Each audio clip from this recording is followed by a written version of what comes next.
Hi everyone. Well, as you can see, we are in the greenhouse today, and I'm going to talk about these. I thought you might be interested to see what I've just bought, and these are plug plants.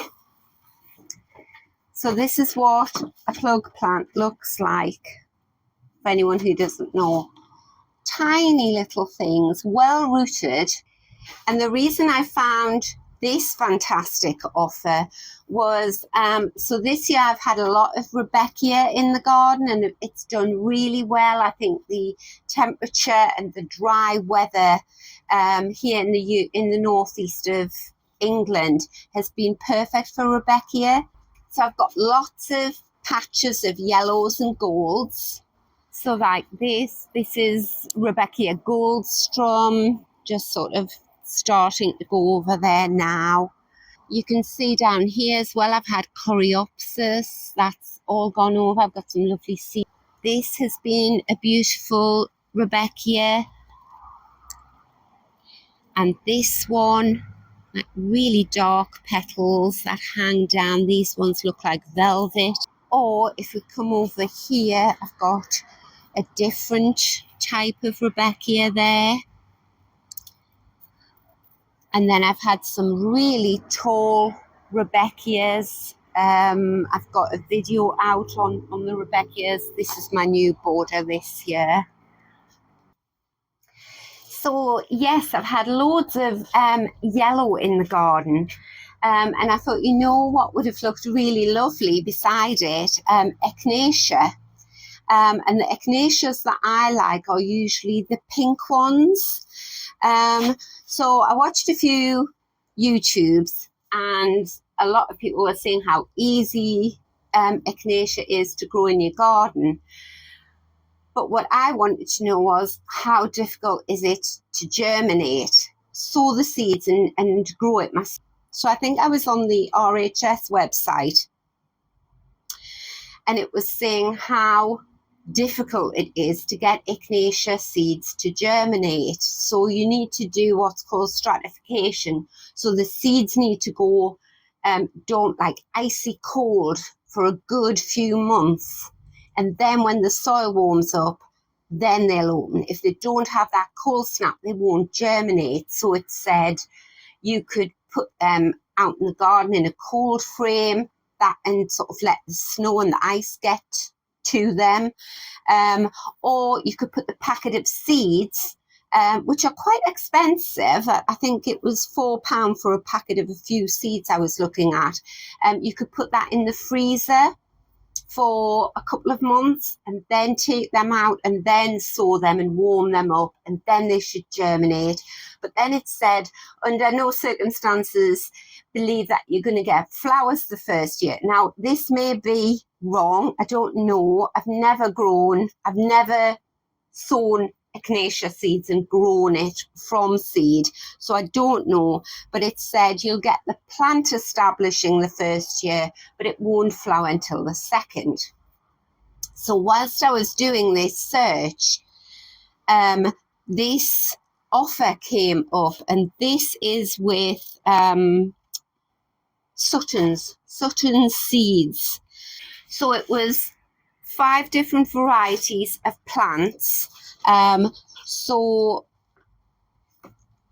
they are Aquilegia, Mrs. Scott Elliott, Coreopsis, Golden Joy, Echinacea Nectar Pink, G and Mrs. Bradshaw, which is a beautiful deep red colour. I've had that before.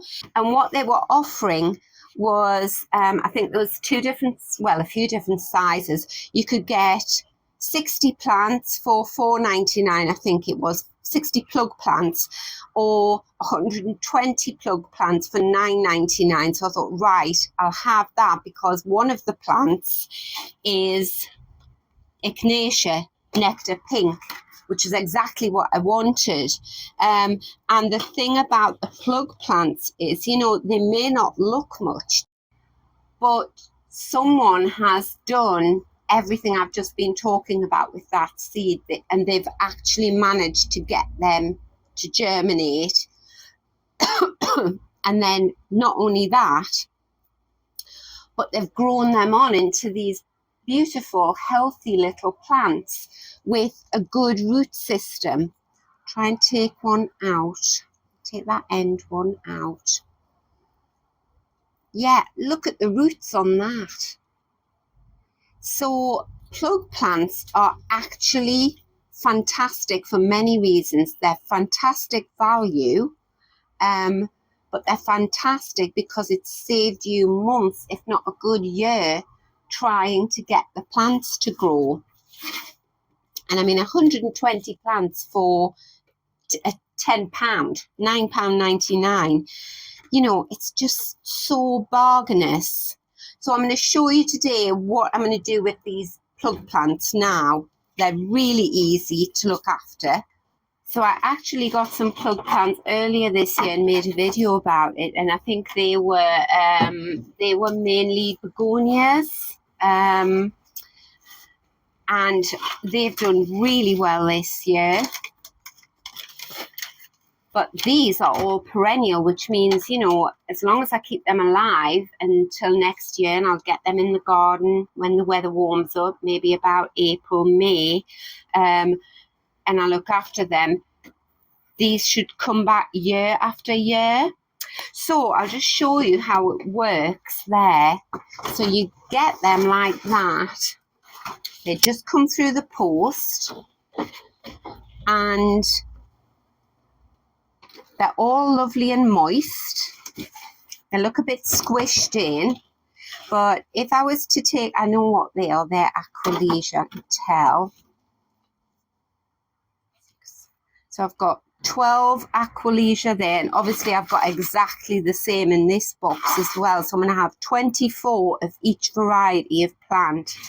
So I'm just taking these out because if you can see, you get a sticky label there, and it tells you what they are.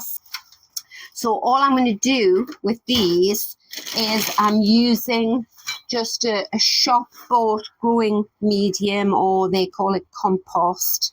I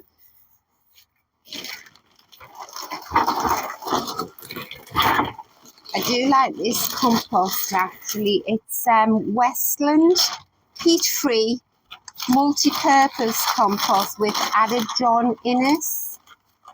And for a peat-free growing medium, it's as near as you can get to sort of garden soil. It's you can see it's quite fine. Has got bits of wood in, but some of the peat-free that you get, you know, it's just shredded wood, isn't it? Horrible. But they are trying. It'll get better. So all I'm wanting these little plants to do this time of year is grow some roots. That's all I want them to do.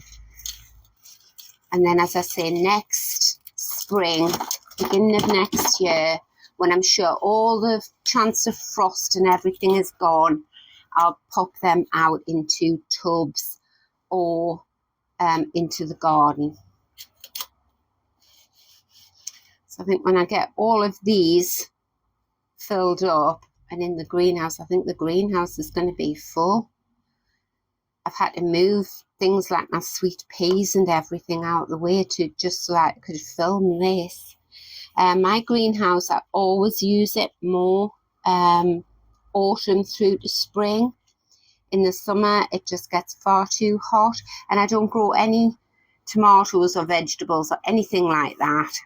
I only grow flowers. So it's not used for that.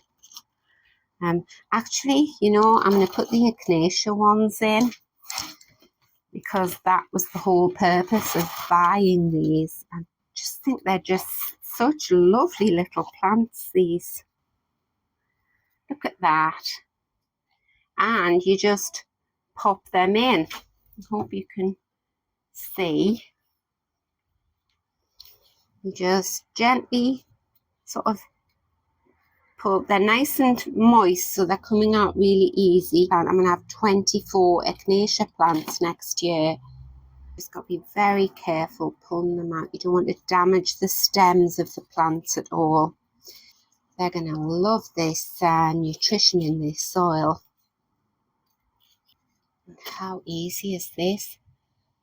A lot easier and probably a lot more economical than trying your best to get seeds to germinate. I think in that one, I've got a few little plants. There's a few seeds gone in together, but I'm not going to disturb it. I'm just going to put it in as is. And yes, as I was saying, my greenhouse it's always full to bursting over the winter. So at the moment, I've got all different coloured foxgloves in here. I've just brought all of my alpine plants in from in front of the garage. These are all my alpines. I've brought my coleus in, plus my coleus cuttings, and all my pelargoniums. That's a beautiful rose-scented geranium. I'm tempted to go and get more of these little trays. They're going to be perfect. When the greenhouse gets far too full, then I will move the sort of tougher plants out, the foxgloves and the wallflowers that I planted earlier in the year. They're just sort of little plants, and I'll put those ones in the cold frames until next spring. So yes, I'm not sponsored by anybody, but credit where it's due. Well done, Suttons. Great value and lovely little healthy plants. So right, the next important thing I need to do is put the label on. So I just buy these little plant labels online, and I buy this pen to go with them. So it's a white acrylic pen, Edding, and it's really good. You have to take care of them. You can't just, as I've done many times, leave that lying with the lid off on the top of the bench in the greenhouse, and then it just dries out. So when I remember, I put the lid back on and I take it in and I keep it indoors in the letter rack, and then I just bring it out. Or I could keep it in a pot underneath the counter, just out of the worst of the heat in the sun. So, right, this is Echinacea, and it is Nectar Pink.